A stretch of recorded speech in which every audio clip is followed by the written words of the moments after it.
Primeiro mito. As pessoas acreditam que estupro sempre é aquele estupro daquela violência que o cara pega pelos cabelos, joga na construção e cau, né? Um desconhecido que vai pegar você ali com uma faca, um revólver. Cara, isso deve ser 1% da quantidade de vítimas de estupro que tem outras formas, outras facetas. A que mais as mulheres passam é na infância. Acredite se quiser, que é o estupro onde há a sedução. Como assim, Ricardo? Aquele estupro da menina que normalmente tem 6 anos, 7 anos, 8, ela não sabe exatamente o que está acontecendo, mas aquele abusador, aquele estuprador que normalmente é da família ou é conhecido, ele seduz aquela criança. Porque aquela criança, muitas vezes, ela está se reconhecendo, ela sente uma cosquinha ali, ela sente um comichão e tal, e o cara vai sensualizando, vai alisando, e a criança vai gostando. Por isso a culpa. Tem muitas mulheres que falam assim, nossa, mas eu gostava daquilo. Muitas vezes eu procurei aquilo. Você não tem culpa, porque você não tinha consciência do que você estava fazendo. E o abusador, ele fica ali, às vezes negociando prazer, brinquedo,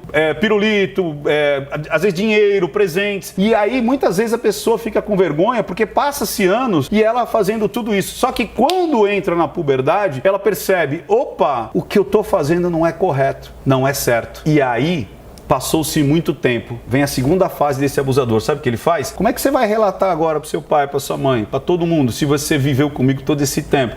Você não fugia de mim, você às vezes até me procurava, mas ela procurava por causa dessa coisa biológica, dessa coisa do negociar, do prazer, que uma criança não tem essa noção do que ela tá fazendo. Sacaram isso? Então acontece muito esse tipo de estupro, porque sim, é um estupro.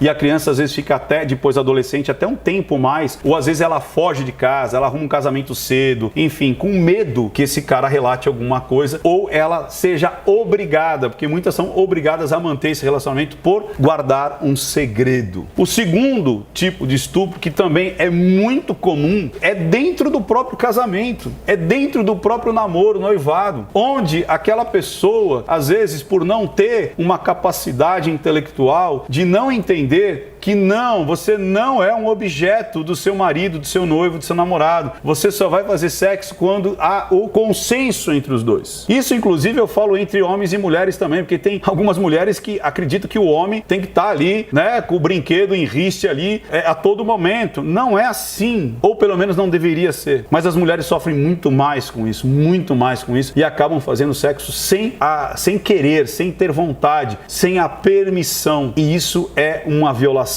E elas têm muito medo, às vezes, de falar não. E aí tem o terceiro grupo, que é aquelas que realmente dizem não. Aí o cara fala, pô, mas ela me chamou para ir pro motel, como a Anitta chamou. Pô, mas ela me convidou. Poxa, mas eu acreditei que ela queria. Eu sempre falo isso. Não importa onde a menina fala não. Se de repente começou, mas eu achei, porque começou aquele né, esfrega, beijo aqui, mão naquilo, aquilo na mão. Eu achei que ia. Tá, mas achar é uma coisa. E outra, ela também pode ter convidado, vamos pro motel, vamos ficar sozinhos. Não importa o momento. A menina disse não, é não. O que eu acho, se você for uma pessoa bacana, legal, inteligente, converse com essa pessoa. Algumas meninas falam assim, não, Ricardo, você não é não, tem que levar. Cara, às vezes é muito importante, porque se você é um namorado, se você é uma pessoa que está conhecendo essa pessoa e você é uma pessoa do bem, que mal tem você conversar. Porque às vezes esse não é dito por causa de um relacionamento anterior, de uma crença, de uma regra anterior. Eu acho que existem sim muitos homens bacanas, inteligentes, espertos e decentes que vão entender e identificar muitas vezes um bloqueio sexual, e eles podem ajudar sim numa conversa, mesmo quando a menina fala não. Não é uma conversa de convencimento, é uma conversa de entendimento. Sim, existem muitos homens legais, interessantes e bacanas que podem ajudar sim essas meninas que têm bloqueios sexuais. Agora, mesmo com o papo, você não conseguiu que a menina ali relaxasse e ela tivesse vontade de continuar, cai fora. Não importa se é na porta do motel, se é você pelado já em cima da cama, se você já estava colocando a camisinha. Não.